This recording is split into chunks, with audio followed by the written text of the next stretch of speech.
Mia Khalifa. Hi. Hi. Thank you so much for joining me today. I'm so happy to be here. It's so crazy that you are here, and I'm so excited to have you on. When everything broke out with Call Her Daddy last year, I started seeing things about it pop up on my For You page on TikTok. And I became obsessed. Like, oh my God. Obsessed. Consumed everything I could about it. I needed to know every single detail. And I was just so inspired by your strength through it all and the way you handled everything. And especially by that first video you did when you came back. The YouTube. Yes, that YouTube video was...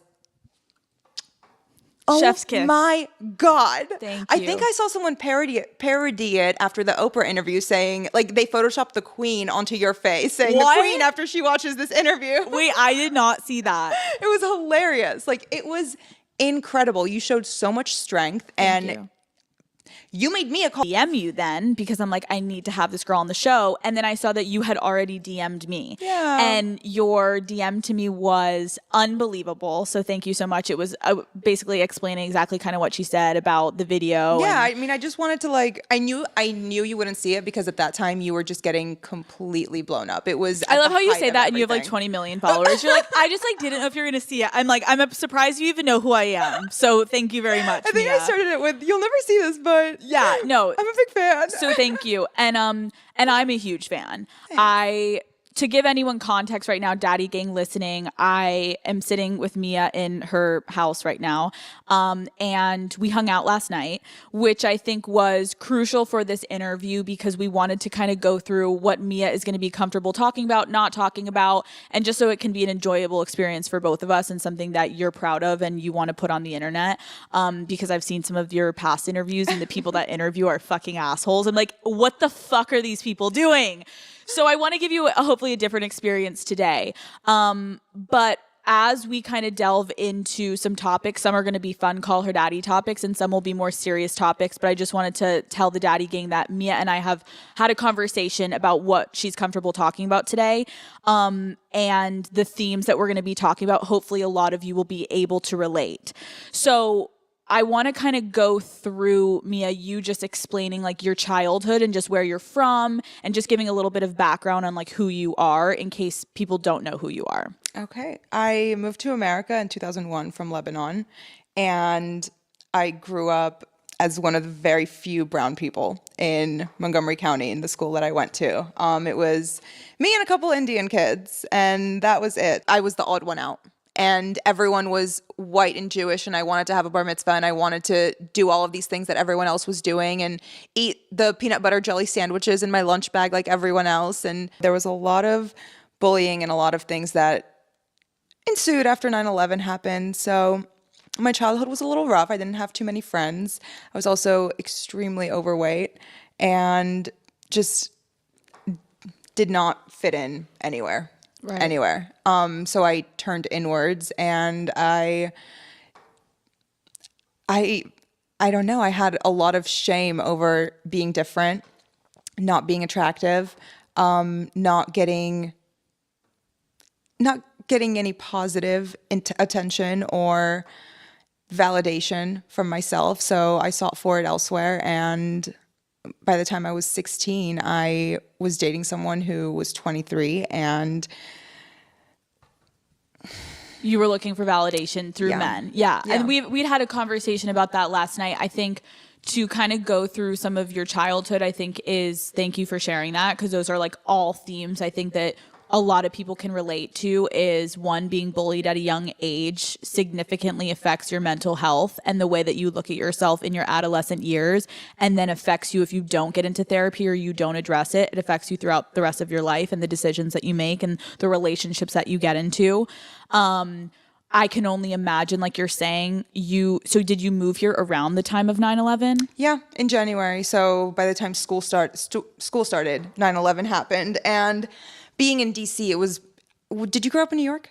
No, but Pennsylvania, but the Northeast. The Northeast yep. in general, Yep. I think, was differently affected by 9/11 than the rest of America. 100%. Because we didn't have school for like a week. Yep. We got sent home and did not go back for a week. Did you do those trainings of like, if this ever happens again in school, like everyone was learning how to like where to take cover in the like rooms. It was crazy. Yeah, in code red school. drills. Yep. And everyone brought like lunch boxes that you have to like pack to like have in case. It was crazy times in the Northeast. Isn't it so wild that we look at like the Red Scare and how kids were hiding under their desks? Like, my God, I can't believe they did that. Meanwhile, we're putting up cardboard over the small window in the classroom in case there's an active shooter or something. Times have changed, but it's kind of same theme. but different. Yeah, same but different. So was it for you? Was it so hard coming from? Then I didn't lose until like probably middle school. So there was bullying surrounding that. There was bullying surrounding the way I looked, the way I acted, the food I brought to school, basically everything. She takes the nudes and sends it to her boyfriend.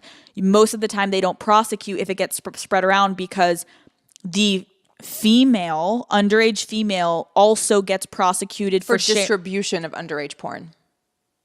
Even though it's her in the picture. It's a double-edged sword. So no, she can't. These girls are backed. Their back is against a wall because they can't report their image being circulated and sent around by the guy they sent it to, because then they would be admitting to procuring, distributing, taking underage pornography. How is that even? It's so fucked up.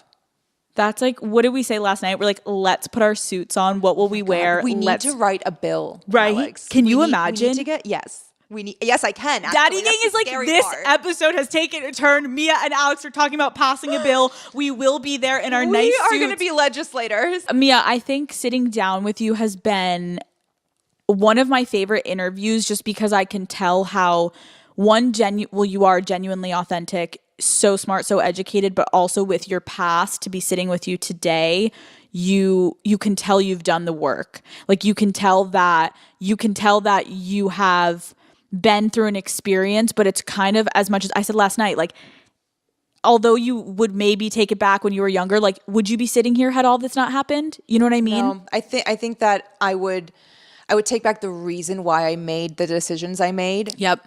But man, it made me grow up very fast. Yeah. For better or worse, it made me grow up. I did not get to have the same early 20s as most people my age.